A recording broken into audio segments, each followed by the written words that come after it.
Hi everyone, welcome to our channel. നമ്മൾ ഇന്ന് നോക്കാൻ പോകുന്നത് ഡയബറ്റിസ് ഉള്ളവർ അറിഞ്ഞിരിക്കേണ്ട മെയിൻ ആയിട്ടുള്ള 10 കാര്യങ്ങളാണ്. നമ്മൾ എല്ലാവരും ചിന്തിക്കുന്ന കാര്യമാണ് ഡയബറ്റിസ് എന്ന് പറഞ്ഞു കഴിഞ്ഞാൽ വേറെ ഒരു ഷുഗർ ലെവൽ കൂടുന്ന കാര്യമില്ല. അങ്ങനെയല്ല, ഇത് നമ്മുടെ സിസ്റ്റത്തിനെ കംപ്ലീറ്റ് ആയി ബാധിക്കുന്ന ഒരു മെറ്റബോളിക് ഡിസോർഡർ ആണ്. അപ്പോൾ നമ്മൾ ഈ വീഡിയോ കണ്ടു കഴിയുമ്പോൾ നിങ്ങൾക്ക് ഈ പ്രമേഹത്തോടുള്ള ഒരു തോട്ട് തന്നെ മാറും. നമുക്ക് എന്നാ വീഡിയോയിലേക്ക് കടന്നാലോ? ആദ്യത്തെ കാര്യം നോക്കിയാലോ. കോമൺ ആയിട്ട് കേട്ടിരിക്കുന്ന ഒരു ചോദ്യമാണ്, ഡോക്ടർ ഷുഗർ ലെവൽ നോർമൽ ആണ് എന്നാൽ ഇതുകൊണ്ട് ഇനി നമുക്ക് ബുദ്ധിമുട്ടൊന്നും ഉണ്ടാവില്ല. ഷുഗർ ലെവൽ നോർമൽ ആയാലും ബോഡിയിൽ ഡാമേജസ് ഉണ്ടാവും. എങ്ങനെയാന്ന് നോക്കിയാലോ. ഷുഗർ ലെവല് ഒരു ഹൈ ആവുന്നില്ല, പക്ഷെ ചെറിയ വേരിയേഷൻസ് വരുന്നുണ്ട്. ഈ ഫ്ലക്ച്വേഷൻ തന്നെ നമുക്ക് ഫ്യൂച്ചറിൽ ഓരോ സിസ്റ്റത്തിനെ എഫക്ട് ചെയ്യാവുന്നതാണെന്നാണ് പറയുന്നത്. നോക്കാം നമുക്ക്. ഉദാഹരണത്തിന് ഇപ്പോൾ ഇന്ന് ഫാസ്റ്റിംഗ് ബ്ലഡ് ഷുഗർ നോർമലാണ്, എന്നാൽ കുറച്ച് ദിവസം കഴിഞ്ഞിട്ട് നോക്കുമ്പോൾ ഫുഡ് കഴിച്ച് നോക്കുമ്പോൾ അവിടെ ഒരു വ്യത്യാസം കാണുന്നു.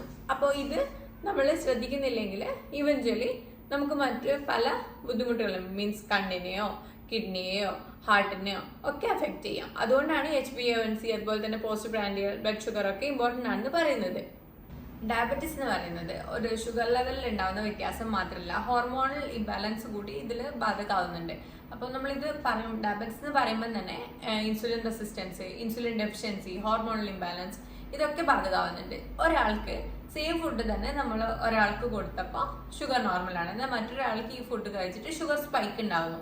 ഇതിൽ നിന്ന് തന്നെ നമ്മൾ മനസ്സിലാക്കേണ്ടത് ഇൻസുലിൻ നമ്മുടെ ബോഡിയിൽ ഡിഫറെൻ്റ് ആയിട്ടാണ് പ്രവർത്തിക്കുന്നത് എന്നുള്ളതാണ്. അപ്പോൾ ഇക്കാര്യങ്ങൾ കൂടി നോക്കാതെ നമ്മൾ ഇപ്പോൾ ഒരു ഡയറ്റ് ഫോളോ ചെയ്യുന്നത് കൊണ്ടോ അല്ലെങ്കിൽ സ്ഥിരമായിട്ട് നടക്കുന്നതുകൊണ്ടോ അതൊന്നും കാര്യമില്ല. കുറച്ചൊക്കെ നമ്മളെ ബോഡീനെ കൂടി നമ്മൾ അറിയേണ്ടതായിട്ടുണ്ട്. ഒരിക്കലും ഡയബറ്റീസിനുള്ള സൊല്യൂഷൻ എന്ന് പറയുന്നത് ടാബ്ലറ്റ് മാത്രമല്ല. ടാബ്ലറ്റ് ഓഫ് കോഴ്സ് നമ്മൾ ഷുഗർ ലെവൽ കുറയ്ക്കുന്നുണ്ട്, പക്ഷെ ഒരിക്കലും നമ്മൾ ഡയബറ്റീസിനെ റിവേഴ്സ് ചെയ്യാൻ വേണ്ടിയിട്ട് ടാബ് കൊണ്ട് മാത്രം സാധിക്കില്ല. അതിന് സ്ലീപ്പ് കറക്ഷൻ ചെയ്യണം, നമ്മൾ പ്രോപ്പറായിട്ട് എക്സസൈസ് ചെയ്യണം, ഡയറ്റ് ഫോളോ ചെയ്യണം. ഇതിൻ്റെയൊക്കെ കൂടെയാണ് നമ്മൾ ടാബ് കൂടി ഉൾപ്പെടുത്തേണ്ടത്. അപ്പം നമ്മൾ പ്രോപ്പറായിട്ട് ഒരു ഡയറ്റ് ഫോളോ ചെയ്യുന്നു, 30 മിനിറ്റ്സ് നടക്കുന്നു എന്നുണ്ടെങ്കിൽ ഒരു മെഡിസിൻ ഇല്ലാതെ തന്നെ നമ്മൾക്ക് ഇത് മെല്ലെ മെല്ലെ കുറക്കാവുന്നതേ ഉള്ളൂ. പക്ഷെ കണ്ടീഷൻ അനുസരിച്ചിട്ട് മെഡിസിൻ ആവശ്യമാണെങ്കിൽ മെഡിസിൻ്റെ കൂടെ ഇതൊക്കെ നമ്മൾ കണ്ടിന്യൂ ചെയ്യാൻ വേണ്ടി ശ്രമിക്കുക. ഒരിക്കലും ഡയബറ്റീസിലെ ഡയറ്റ് എന്ന് പറയുന്നത് സ്റ്റാവിങ് അല്ല. ഞാൻ ഓൾറെഡി ഡിസ്കസ് ചെയ്തിട്ടുണ്ടായിരുന്നു. കംപ്ലീറ്റ് ആയിട്ട് ചോറ് ഒഴിവാക്കുകയോ കംപ്ലീറ്റ് ആയിട്ട് ഫ്രൂട്ട്സ് ഒഴിവാക്കുകയോ ഒന്നും നമുക്ക് ആവശ്യമായിട്ടില്ല. ഇതിന് പകരം നമ്മൾ ചെയ്യേണ്ടത് പ്രോപ്പർ ആയിട്ടുള്ള ഒരു ഡയബറ്റിസ് പ്ലേറ്റ് ഫോളോ ചെയ്യുക എന്നുള്ളതാണ്. ഉദാഹരണത്തിന് റൈസ്, ഫൈബർ, പ്രോട്ടീൻ ഒക്കെ പ്രോപ്പർ അളവിൽ എടുത്തു കഴിഞ്ഞാൽ പെട്ടെന്ന് ഒരു ഷുഗർ സ്പൈക്ക് ഉണ്ടാവില്ല. എന്നാൽ റൈസ് മാത്രം എടുക്കുകയാണെങ്കിൽ ഉറപ്പായിട്ടും ഷുഗർ സ്പൈക്ക് ഉണ്ടാവും. നമുക്ക് 5ാമത്തെ കാര്യം നോക്കിയാലോ. ഇത് എക്സസൈസസ് ആണ്. അപ്പോൾ വെറും നടത്തം കൊണ്ട് മാത്രം നമുക്ക് ബെനിഫിറ്റ്സ് ഉണ്ടാവണമെന്നില്ല. മസിൽസ് ആണ് നമ്മൾ മെയിൻ ആയിട്ട് കോൺസെൻട്രേറ്റ് ചെയ്യേണ്ടത്, നടത്തത്തിൻ്റെ ഒക്കെ കൂടെ തന്നെ. അപ്പോൾ ഈ മസില് നമ്മൾ പ്രോപ്പറായിട്ട് മസിൽ ട്രെയിനിങ് എക്സസൈസ് ചെയ്യുമ്പോൾ നമ്മളെ ഇൻസുലിൻ സെൻസിറ്റിവിറ്റി കൂടുകയാണ് ചെയ്യുന്നത്. അപ്പോൾ ഇതുവഴി നമുക്ക് ഷുഗർ ലെവൽ പെട്ടെന്ന് കുറയ്ക്കാൻ വേണ്ടി സാധിക്കും. അപ്പോൾ പ്രോപ്പറായിട്ട് ഒരു 30 മിനിറ്റ്സ് ഡെയിലി, എപ്പോഴും പറയുന്ന പോലെ 30 മിനിറ്റ്സ് ഡെയിലി നടക്കുക. അതിൻ്റെ കൂടെ തന്നെ മസിൽ സ്ട്രെങ്തനിങ് ആയിട്ടുള്ള എക്സസൈസ് വീക്കിലി ഒരു 2 to 3 ടൈംസ് ഒക്കെ ചെയ്യുന്നത് വളരെ ബെനിഫിഷ്യൽ ആയിരിക്കും. അടുത്തൊരു മെയിൻ പോയിന്റ് ആണ് സ്ട്രെസ് എന്ന് പറയുന്നത്. സ്ട്രെസ് കൊണ്ട് മാത്രം നമുക്ക് ഷുഗർ ലെവൽ കൂടാം. ഇതൊരു മിത്തല്ല, സയൻസ് തന്നെയാണ്. എങ്ങനെയാണെന്ന് വിചാരിച്ചു കഴിഞ്ഞാൽ നമ്മൾ സ്ട്രെസ് കൂടുമ്പോൾ നമ്മുടെ ബോഡിയിലെ കോർട്ടിസോൾ ഹോർമോൺ ആണ് കൂടുന്നത്. അപ്പോൾ ഇത് ഇൻസുലിൻ ബ്ലോക്ക് ചെയ്യാണ് ചെയ്യുന്നത്. നമുക്കിപ്പോൾ എക്സാം ടെൻഷൻ അല്ലെങ്കിൽ എന്തെങ്കിലും വർക്ക് പ്രഷർ ഒക്കെ ഉണ്ടാകുമ്പോൾ നമുക്ക് സ്ട്രെസ് കൂടുതലായിരിക്കും. അപ്പോൾ ഈ സമയത്ത് ഷുഗർ ലെവലും കൂടുന്നതായിട്ട് കണ്ടിട്ടുണ്ട്. സെയിം ഫുഡ്, സെയിം ഡയറ്റ് ഒക്കെ ആയിരിക്കും, സെയിം മെഡിസിൻ ഒക്കെ ആയിരിക്കും ഫോളോ ചെയ്യുന്നത്. പക്ഷേ ഈ സ്ട്രെസ് ഉള്ളവർക്ക് കുറച്ച് കൂടുതലായിട്ട് ഷുഗർ ലെവൽ കണ്ടിട്ടുണ്ട്. അപ്പോൾ നമ്മൾ മെഡിസിൻ്റെ കൂടെ തന്നെ ഈ സ്ട്രെസ് ഉണ്ടെങ്കിൽ ബ്രീത്തിങ് എക്സസൈസസ്, അതുപോലെ യോഗാസ്, പിന്നെ ഇത് കുറയ്ക്കാൻ വേണ്ടിയിട്ട് മാക്സിമം സ്ട്രെസ് കുറയ്ക്കുന്ന രീതിയിൽ എന്തെങ്കിലും മ്യൂസിക് കേൾക്കുക, അങ്ങനത്തെ കാര്യങ്ങൾ കൂടെ മെഡിസിൻ്റെയും എക്സസൈസിൻ്റെയും ഒക്കെ കൂടെ ചെയ്യേണ്ടതായിട്ടുണ്ട്. കോംപ്ലിക്കേഷൻസ് ഒരിക്കലും പെട്ടെന്ന് വരുന്ന ഒരു കാര്യമല്ല. കുറേ വർഷങ്ങളായിട്ട് നമ്മൾ ഷുഗർ ലെവൽ കൺട്രോൾ അല്ലാതിരിക്കുമ്പോഴാണ് ഇത്തരം ബുദ്ധിമുട്ടുകൾ ഉണ്ടാകുന്നത്.